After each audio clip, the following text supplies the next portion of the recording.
whole kitchen out of their house. Like you could get the house, but you're not getting none of the shit in there.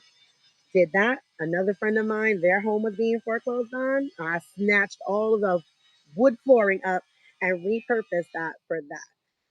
All of these things are possible with enough grit, ingenuity, and definitely community. That's always going to be the key.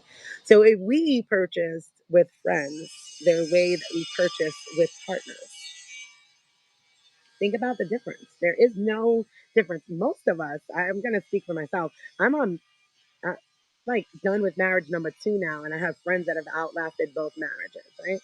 But because supremacy culture puts such a hierarchy, even on our relationships that we have, we don't see buying a home with our friends just as important or a milestone as buying it with your husband, wife, spouse, partner, or whatever. Those things need to shift. Five friends could get together and buy a house, right? This is not my. This is a shed. Let me show you guys. So I have an adult child who was in college, and she was in her last year of college, and she didn't want to be in the dorms anymore. That's a Home Depot shed. Excuse the mess. We were building my gazebo. That's a Home Depot shed. That's my house. That's a Home Depot shed. And let me take you. So let's say me and a friend bought this house together, right? So I have the kids, so obviously I get that. But maybe my friend only is a single person. This was their home. I designed that, right? Bedroom. These things are super duper possible.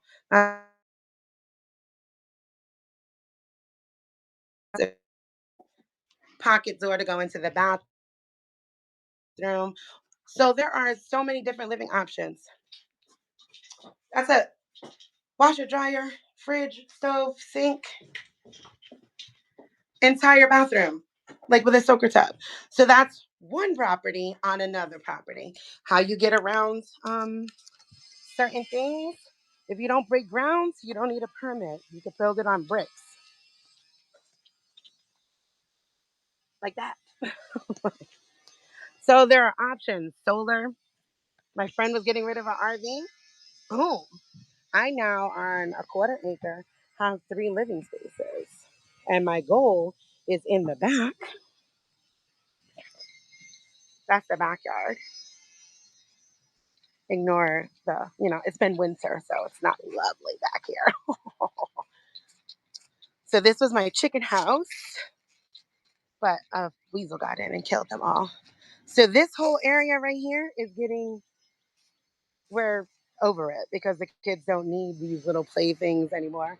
So the shed, the storage shed is going to go into that corner over there. And I'm going to line up three longer houses for my kids. Thank you. It was very sad. We had them for like 7 years too. So I can literally fit three of those. I've done the measurements.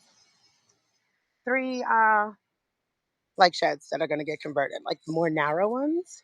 So that would give me one, two, three, four, five, six living spaces. Still have a garden. Still have space for chickens. Still have a little workout area. Still have all of this space. And over here, because we have like five cats, on the side of my house, I'm building a catio, right? Like this little dead area that's right here. So they could come out. I'm building a catio. So lots of land. It looks like supervision. No, it's a quarter acre, right? So yes, a lot, I would think, but also not as much as what people think when they're like, oh, I need to create community living space, right? Like it's not tons. And we'd still have a nice little backyard. My kids don't have to worry. And how many families can do this? How many families could actually do that? That would be six living spaces. And even if I didn't use the RV as a living space and we just wanted to fuck off and go have a good time. One, that's a quiet quitting of capitalism. Because if they don't have to go, and they could all work part-time jobs or figure out on a skill, an entrepreneurial skill. They can actually live here and not have to go and then actually enjoy life and not work for the indentured servitude. Beautiful property. I want to do the same, have place where um, for my son, his future wife to live. Oh, we have the space, but where we are, we can't put another home on it. Do it anyway.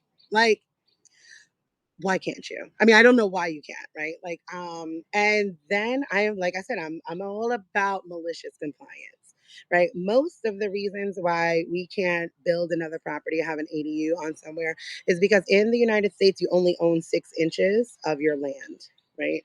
That's it. The government, we're leasing all of us are that's what taxes are about. We're all leasing land from the government.